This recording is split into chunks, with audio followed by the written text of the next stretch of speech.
Good morning, welcome to Felixstowe TV. We have been on a saga that was briefly sort of delayed because, very sadly, Eric lost Marion in September of last year. We've been re-equipping the studio, and hopefully you will notice the increase in quality of both sound, vision and content. The makeup, as of yet, isn't as good as we would wish it to be, but there is always room for improvement. Okay? So, we left you, I believe, with Eric, 9? Was it episode 9, We've Eric? had 9 episodes, absolutely. And yes. fundamentally, we'd sort of gone up to Cumbria, come back to London, gone into business. Marion really wanted you to set up your own home and do your own thing. And to that end, you ended up down in Sussex. There was a point where you'd had your firstborn, lost your second. No, we lost the first one. Sorry. Then had your second, yes. Did an adoption, had Chris. The adoption was the first one. We lost the first baby, and then we adopted one to replace the first baby. Right, and then you had... This was Blair, and then Blair. we had our eldest, our second boy, who was our eldest blood child. No, that was Nick, and then Chris. Sorry, right. Very confusing. You know the theory of threes, don't you? Yes, I think we've got that on the previous episode. Yes, we have. That's right, yes. But then you got to the point you'd moved to Sussex. Yes. Your mother-in-law lost her husband. Yes.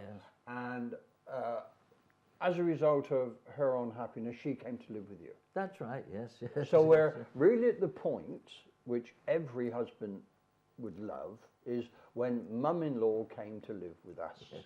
So can we kick off from that point? What then happened? You were living, I think, in Woodhouse in Sussex, which was a cottage in the wood, which was near Tottingworth Farm. Well, it was on Tottingworth Wherever that may Farm. be. That's yes. right, yes, because this was when I threw up this life of business. Yes. You know, we were selling to Woolworths, I was rushing around taking And you were people going to out lots to of lunch. expensive business lunches. Absolutely, Yes. and my wife wasn't happy, so I threw it all up and went and spread manure and milked cows for 3 days a week in exchange for the cottage, because you couldn't get houses there. So you're effectively an after the war. agricultural labourer at I was. So it was that type and of... of course, this is where motivation comes in, which we've talked about before, I think. Have.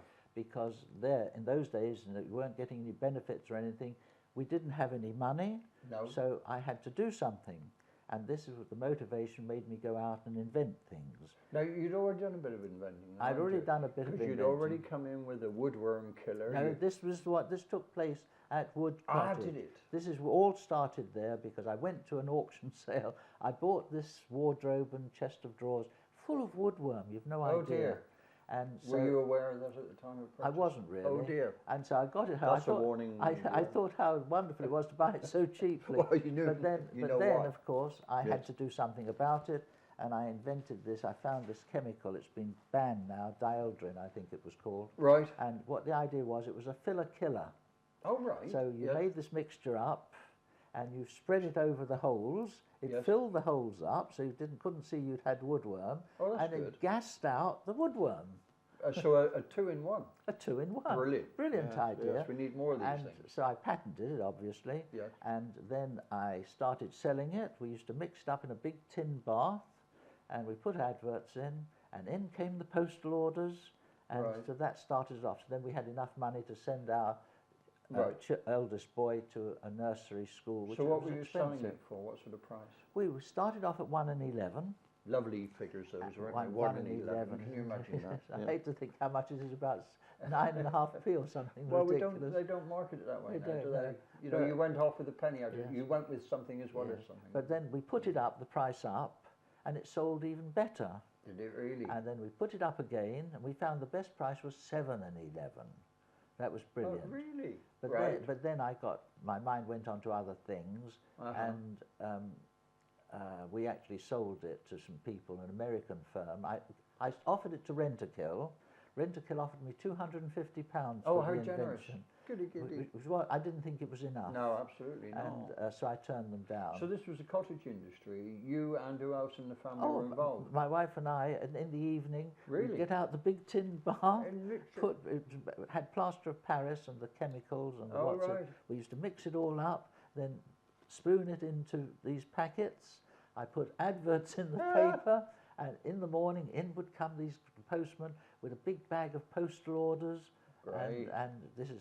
We need to explain to our younger viewers what postal orders were. Oh, don't they know what postal orders are? Well, no, because they don't really use them now, do they? But you used to be able to go to the post office with a sum of money, buy a particular money voucher, really, that you could then send off in payment to, because not many people had bank accounts or whatever, did they, in those days? But doing all of this, you didn't have television, did you? No, you would have had radio. We just started television. I think television had just started just then, because when we were in London, my father had one of the first televisions, black and white, of course. Crystal Palace. Pardon? Crystal Palace. Did they transmit from Crystal I Palace think in the they beginning? did in the beginning. Yes. But anyway, he had one of the first ones, Magic. and it was, people didn't realise there weren't computers, typewriters everywhere. You never see a typewriter today. Yes. And oh no, it was a different But I mean, world. what is remarkable is that we actually used to work more, didn't we? From my point of view, because you went home, you had a lot to do. Yes. And those days have changed. Yes, but you know, I mean, I would imagine a young husband today saying to his wife, right, well, we'll use all these chemicals, my love, and we'll spend the evening at a bathtub mixing them all up and putting them into jars. Yeah, that would go down a bell, wouldn't it? This is motivation. Well, a different type of mindset, yes. Isn't it? And of course, because of that, I sold it, and I sold it outright. I didn't keep a percentage or anything like that. Right. And I did one or two other inventions in that days, and I did the same thing. I sold them straight out, and so we were making a living by my efforts, in effect. Right. You see what I mean? So, but we weren't accumulating any money, but we were paying our way, which is a big When thing. did you get into the coffin? Oh, that's a stage later. Let's come to the coffin. No, I'm just sort of I was very curious. No, we'll get into those later. When we get further along the road, we'll come to the coffin. So, but it was the same principle, because I had new ideas and I wanted to do something specific, and I had to bring the money in, and that was how I did it. Okay. So, at what point then did you decide that the family unit was outgrown the cottage and you needed to move elsewhere? You said you put yet another advert in the paper. So I put an advert in the paper, and we got a reply from a good lady in Seaford. Which is further along the coast. Which is along the coast, down by Littlehampton, that way. Right. And she had a house, a 5 or 7 bedroomed house in the middle of Seaford, and she wanted to either sell it or let it. Right. And so we rushed down there and saw it. And I said, yes, it's ideal for us. I'd like to rent it, and with the option to buy it. And Good. I think our rent in those days was £3.50 a week. £3.10. £3.10 a week. Which was quite a sum, actually. It was practically a week's wages. It would have been, yeah. Yes. Yeah, and so we agreed to that, and of course I didn't have any money. No. This is one of the problems. So when we got down there, I hadn't got a job.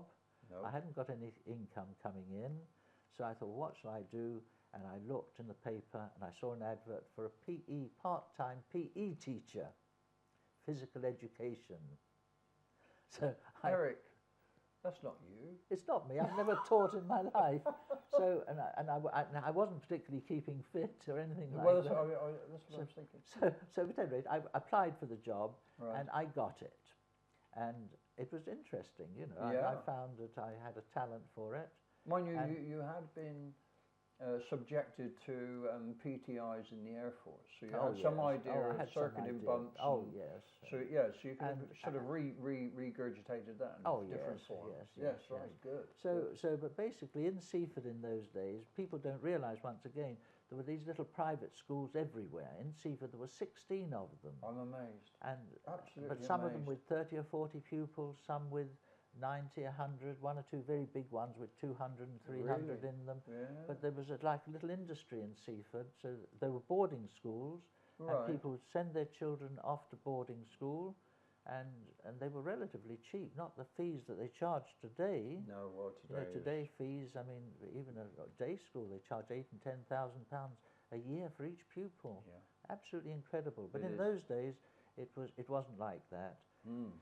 And they had all of these. So I went, and I think my reputation went before me because I was very strict. And, Oh, right. And just to show you, they wouldn't be allowed today. They used to have a teachers' meeting once a week on a Friday. Right. And so on a Friday morning, I would be given the whole school of over 100 pupils in the gym to cope with them for an hour while they had their teachers' meeting. No, that would not be allowed to. I don't think it would. It just wouldn't, I mean... But I had them under my thumb. Oh, yeah. And I did my own methods. I divided them up into groups and made them all do their own thing, and I had it well taken. Yeah, it sounds good. But I had the joy.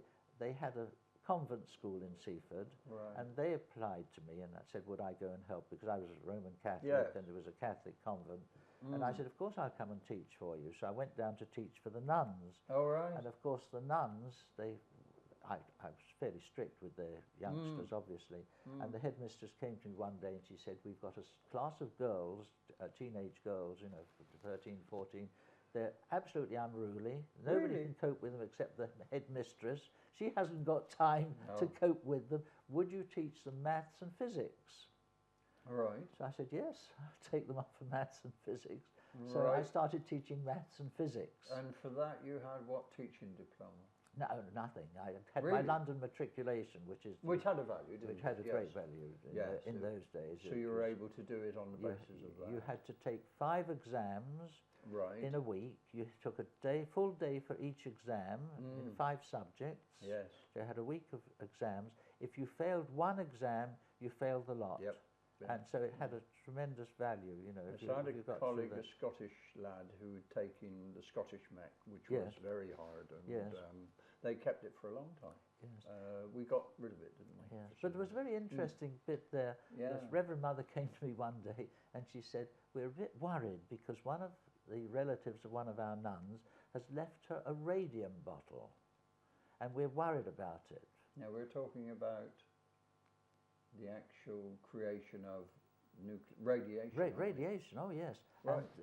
And she said, would you be very kind and take it off our hands, because we don't know what to do with it and we're worried about it.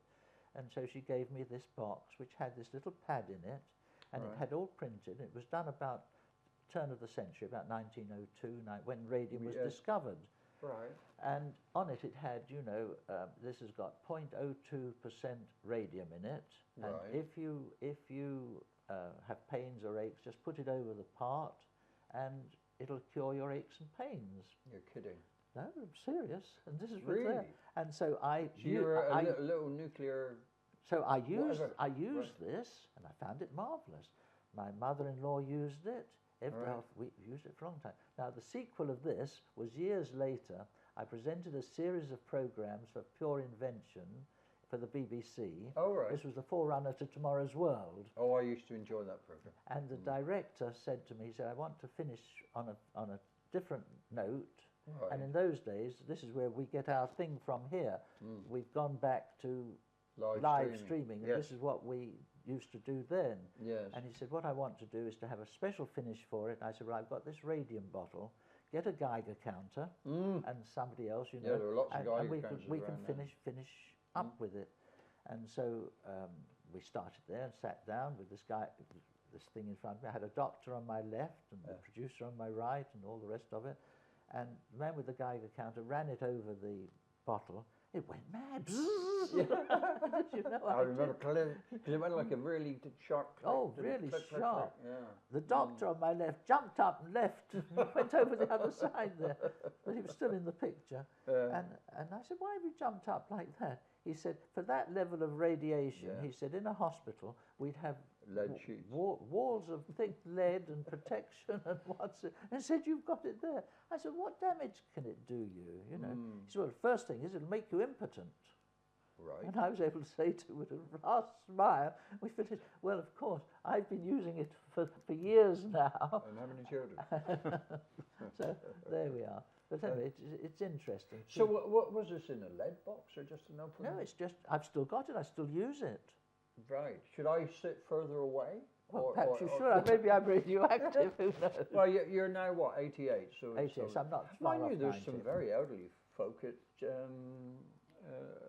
the bombing sites in Japan, aren't there? Well, 90 up, yes, so it depends where you are and how it is. Yeah. Well, it is. But that's quite amazing, really. But anyway, coming back to Seaford, Right. there we were. I had to make a living. So I thought, well, how am I going to do this? So I thought of my photography. Because I had, years before, I think in an earlier one, I told you how I used to go around the council houses and take pictures of children in council estates. Yes, you did, yeah. So I went into a chemist shop in Littlehampton, I think it was, and I said, how much will you charge me to make me an enlargement and 6 postcards? This is on 35mm. So they charged me, I think it was 7 6p. Right. To make 1 enlargement and 6 postcards. Yeah. So I then went round the local council estates. Fiver. And I said, well, I'll take the photographs free of charge, and you don't have to buy them unless you like them. Yes. And my usual, as it was. And so I started doing that again, and I think people were just sorry for me because I used to go in the snow dripping off my hat. They'd say, come in and take the photograph. So that was straight on the knocker? You didn't straight on the knocker. No letters, no flyers, no nothing, just straight on the knocker. And it used to be wonderful because then I'd take them, I'd do it for the week, going round. Then on the Saturday, because they all paid on the Friday. That's right. So on the Saturday, I'd take the pictures round, and I used to have a big picture like this, the enlargement in effect, right. Take it round as the proof. Now most of these council house people, nothing wrong with council house people, but most of them had never seen a big picture of their child. No, they always tend to be the small little postcard size. Yeah. So I could take that in and say, well, you can have a large one and 6 postcards for 27 6p, fully mounted. And I used to get, I think on an average, 3 out of every 4 used to book. And so I'd come back on a Saturday and empty all the money out. They used to give a deposit. Yeah. And it used to be wonderful. So who did the process? Did you run a dark room? No, this chemist shop that I told you. Oh, did they? They charged me 7 6p. I used to charge the customer 27 6p. Wow.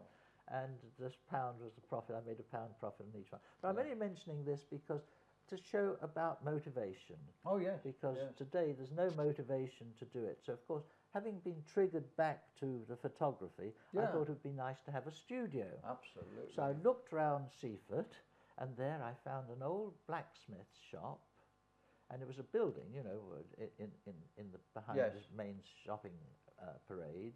Big building, and it was full of rubbish, and I don't know what, it was amazing. But I looked round it, and I thought, well, that would suit me beautifully for a studio, because you want a big studio, and there'd be office space up above, and the whole bit.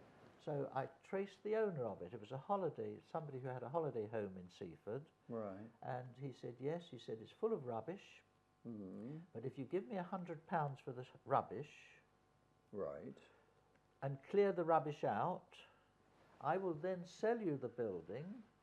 I can't remember how many £100 he was going to sell it for me for, but he said, I'll sell you the building, but you've got to buy that rubbish and clear it out before I sell you the building. Right. So I thought, well, that's fair enough.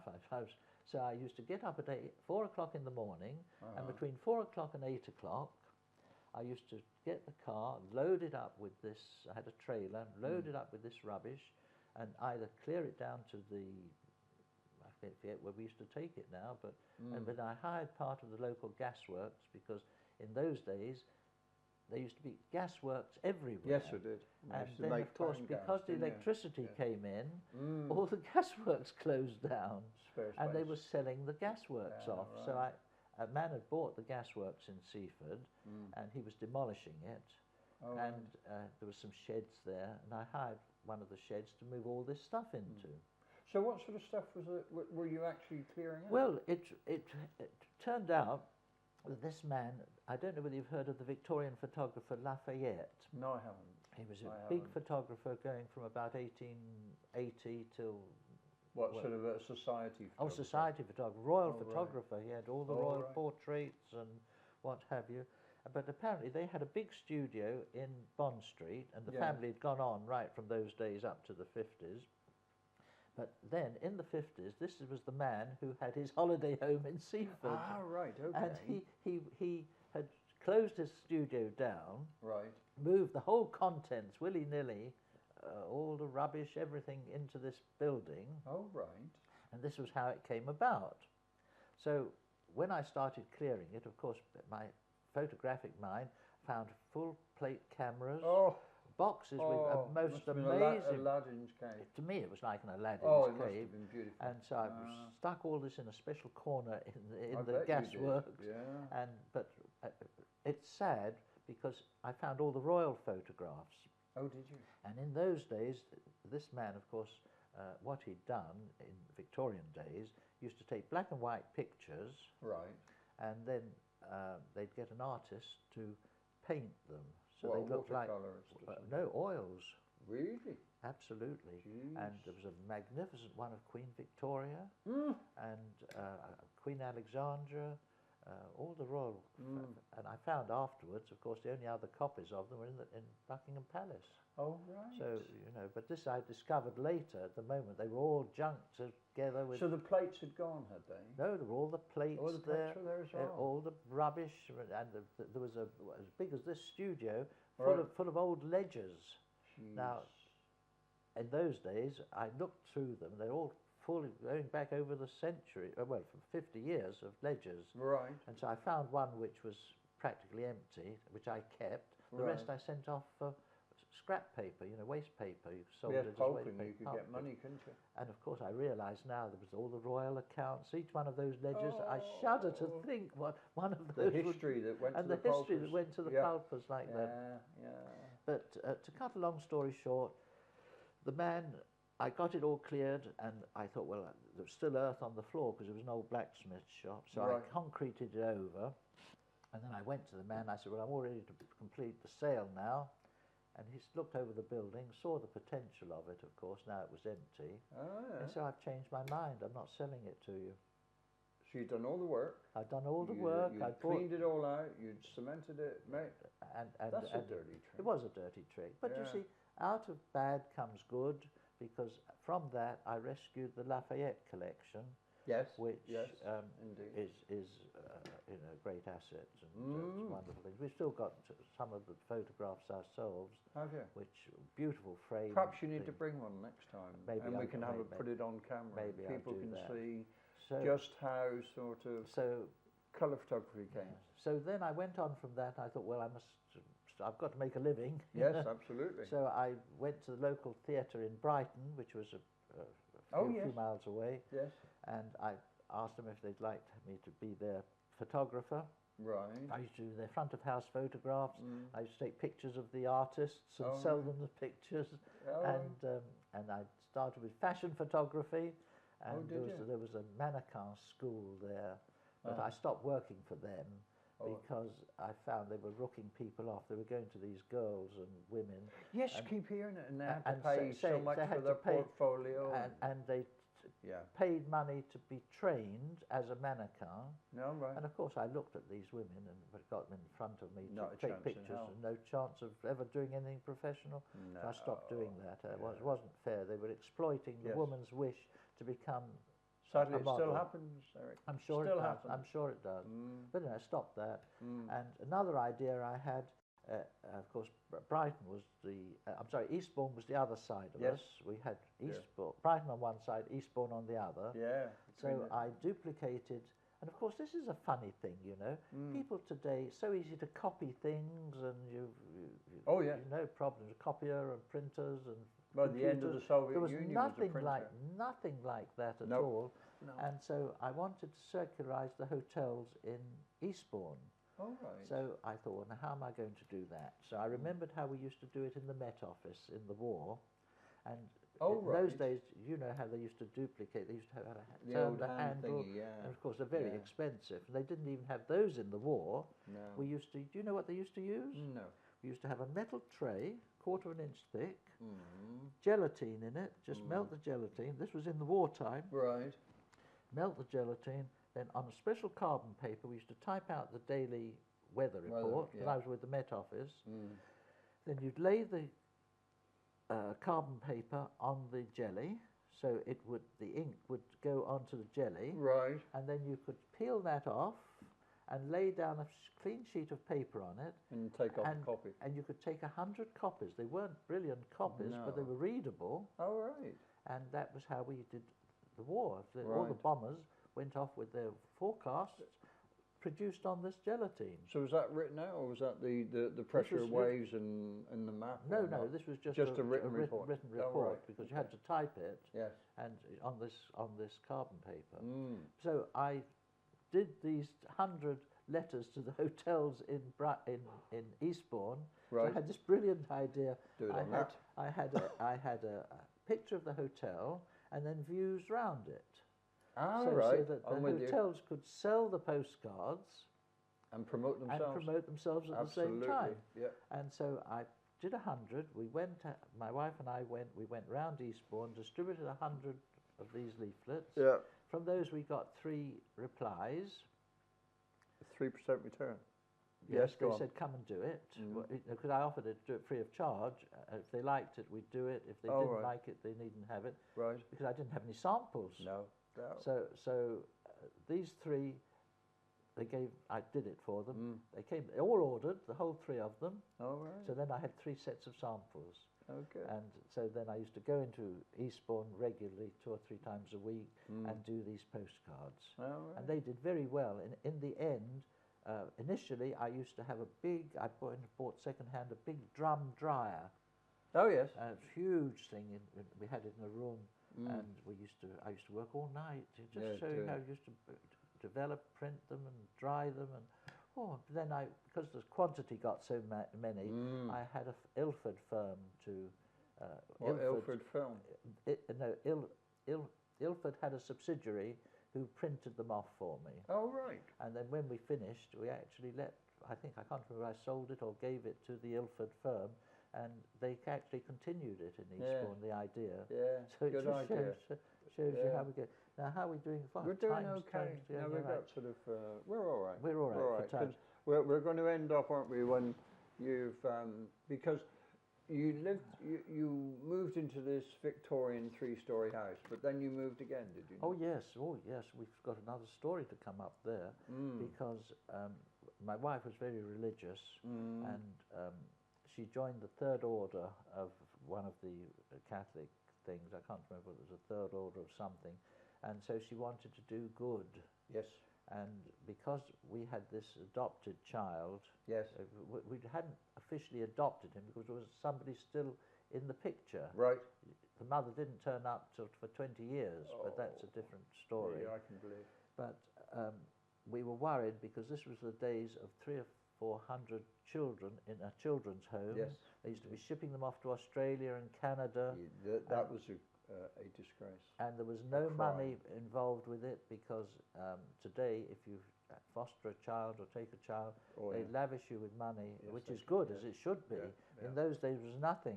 So you were foster parents to it at that point? To that point, you hadn't yet adopted. Well, we never adopted him. Oh, did you not?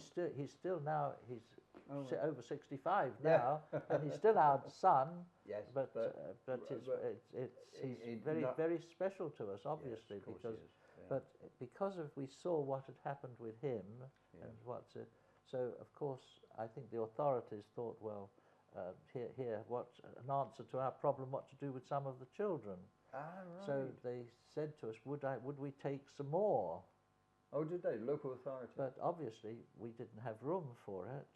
So I went to the local priest and told him about it. He said, well, I know that the Diocese of Westminster, in London, he said they've got a big house in Dial House, a mansion house called Dial House in Seaford, which has been left to them. And so he put me in touch with Monsignor Wheeler, who afterwards became Bishop Wheeler of Leeds, I think it was.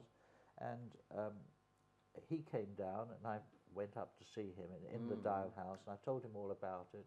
And he said, well, you make me feel very guilty. Oh, good. He said, because they've left us this house and all we use it for is for me or one or two of the local priests to come in for a holiday home or to come for the weekend. Right. And he said if it can be used for children like that, it would be very good. So I leased it from him. Right. The Dial House. Hopefully peppercorn. Fun.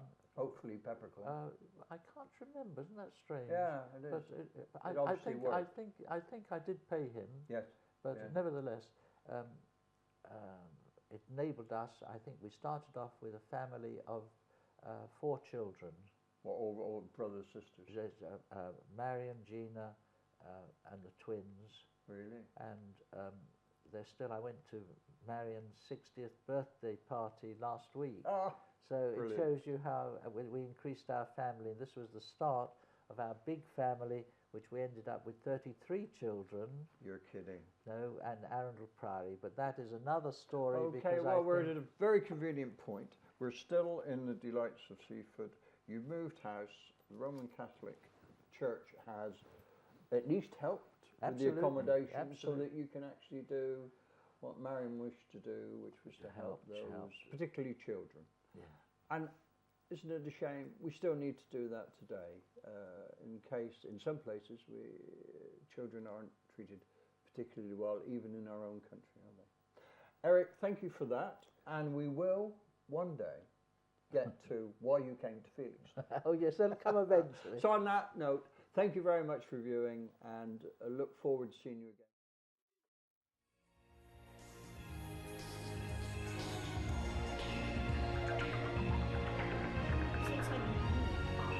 Your post number 4.